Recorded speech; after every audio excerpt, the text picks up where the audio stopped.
famous, popular, powerful order in this chapter comes in verse 10. This is not one of our important verses, but I'm taking us on this journey through this chapter. Shri Krishna shares in verse 10, Padma patram iva ambasa. For the one who is training in not being the doer, they are like a lotus upon which there is water. Does that water wet that lotus? It doesn't. A lotus grows in mud. Are lotuses muddy? No. The water, the mud is society. It is how you're living. But for the one who's not the doer, they're like the lotus. World power is not stronger than their willpower. Actions don't bind them.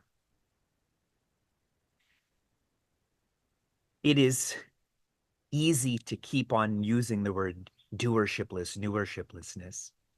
Personally, I have found the way for this to become one's reality is when you are associated with the great. When you are associated with one who is great, this association is real and personal. You don't compare yourself to them, so you don't compete against them. You just want to help them further whatever their greatness is in. Are you all understanding what I'm sharing? In reference to my master, I never feel that I am the doer. I don't compare myself. I don't compete with my master. I feel very fortunate that I get the opportunity to try to further what he is engaged in. We are now taking up verse 17.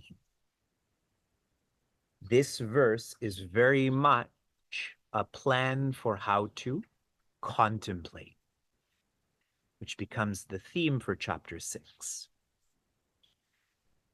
Tad buddhayastadaatmanaha tannishtastat parayanaha gacchantya punaravrittim jnana nirdhuta kalmashaha. Joy. To internalize this verse, if you take the first line, we have to go backwards. Please tune in. This is a lovely verse which teaches us how to contemplate in one line.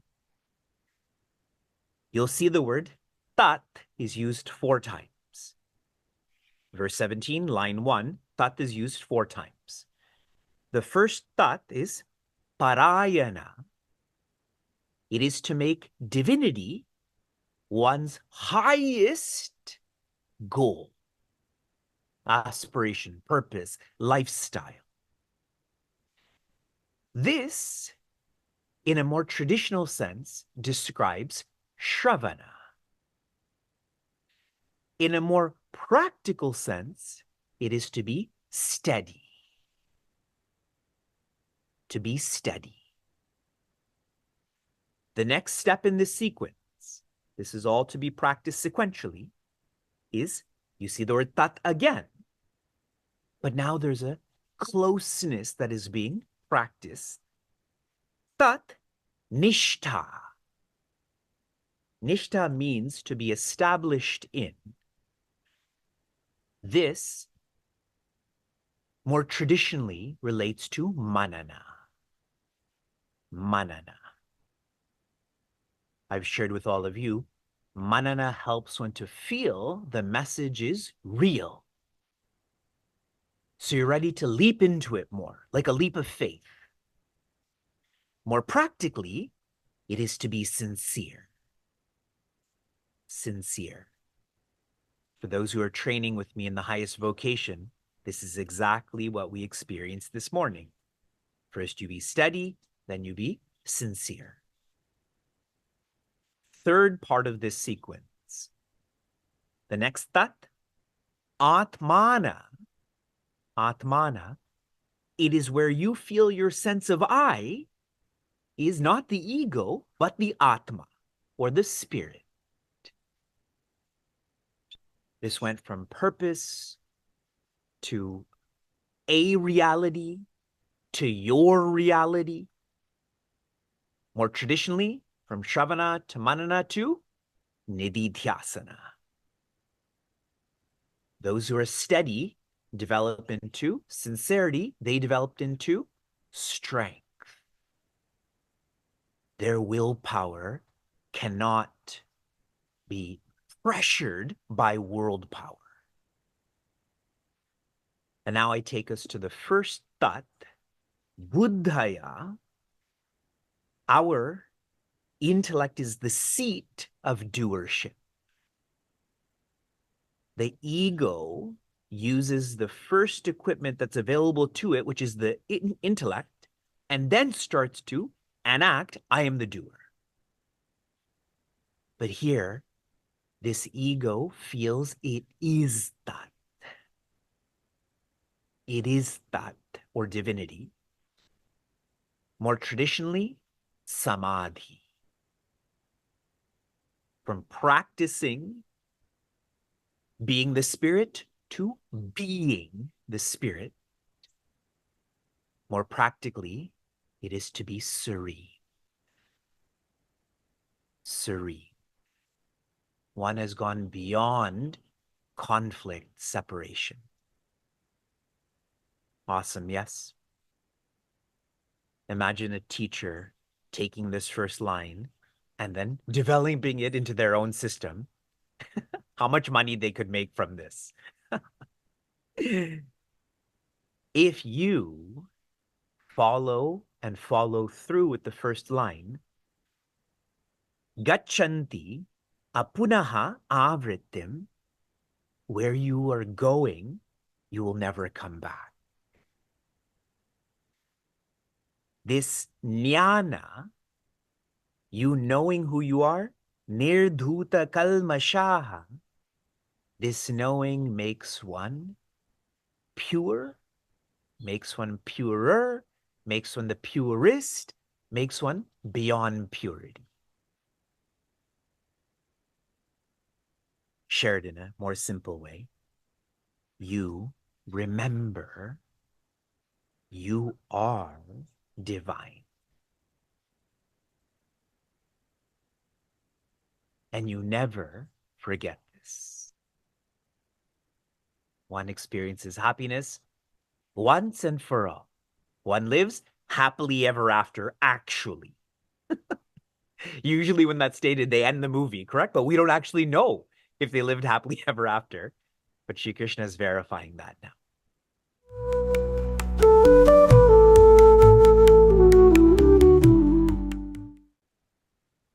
Chapter 5, verse 7 begins with Yoga Yukta. The one who has made their vision and lifestyle about yoga. In every experience, trying to be better until one is the best. This verse ends with Nalipyate. They are not limited by what they do. Why? Because they don't feel they are the doer. I had mentioned verses 8 and 9 are lovely expressions of this. In verse 17, the word tat is used repeatedly. And this is the relationship one should have if they are going to be a contemplator. There has to be a single purpose. Moving backwards, the first line teaches, for one to engage in shravana.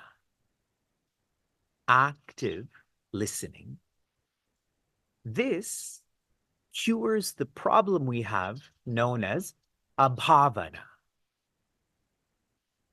Abhavana is an expression of being confused.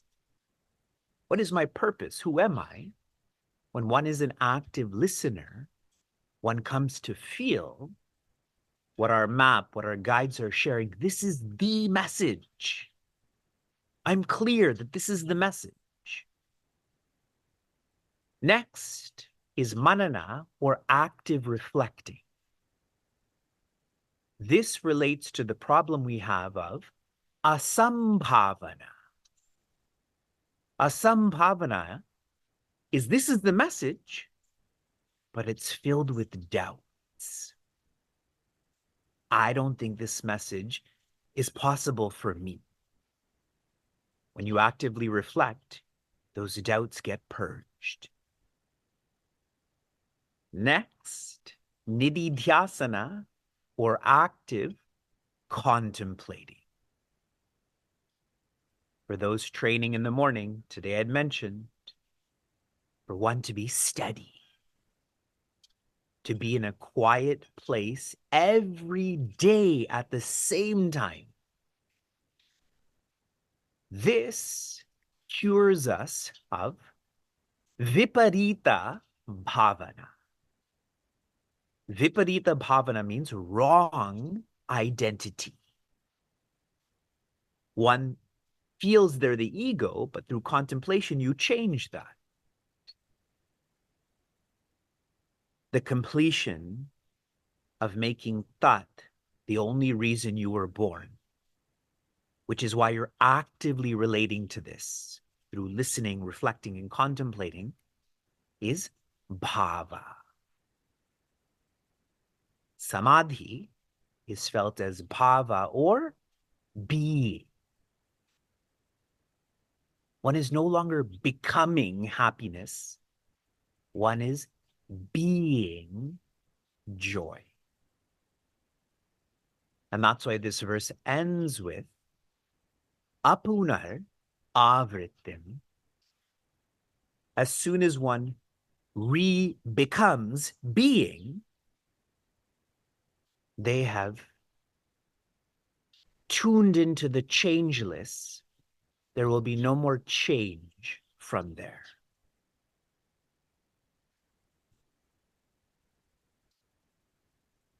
Summarizing verses 7 and 17 before we move on to 18, trying to make this more practical. Chapter 3 is about dedication. Chapter 4 and 5 amplify this more and more. How do you know if you're living chapter 3, 4, 5? You know this because you are committed. Committed to yoga, committed to active listening, reflecting, contemplating.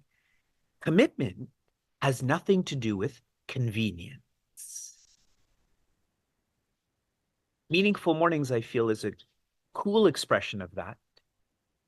We just don't have periods where there's not meaningful mornings. If there are pauses, it's because we intend for those pauses. For those who live by convenience, please understand that's the antonym to commitment. Anyone who's in a serious relationship, if you're committed, you don't get shaken because matters are inconvenient.